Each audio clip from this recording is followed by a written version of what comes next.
अस्सलाम वालेकुम student. Practical centre का कम्प्रीहेंसिव एग्ज़ाम्स 2023 का फिज़िक्स का पेपर फर्स्ट ईयर वाले बच्चे ज़रा सा ध्यान से पढ़िए। अच्छा, जो चॉइसेस इसमें दी गई हैं वो सब आप सॉल्व कर लीजिए ताकि आपका पेपर बहुत अच्छा हो। जितने भी और में दिए हुए हैं वो सारे ऑप्शन भी आपको याद होने चाहिए। Thank you.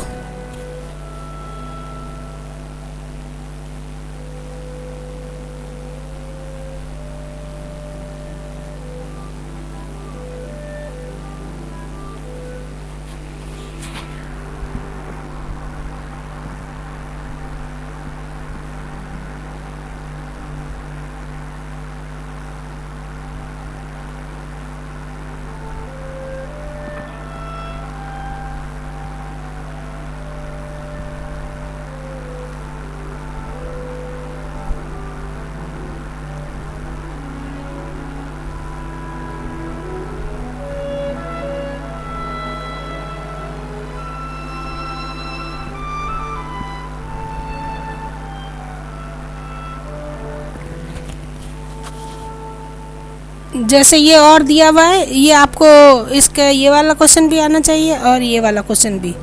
इस तरह इस और में ये क्वेश्चन भी आना चाहिए और ये क्वेश्चन भी।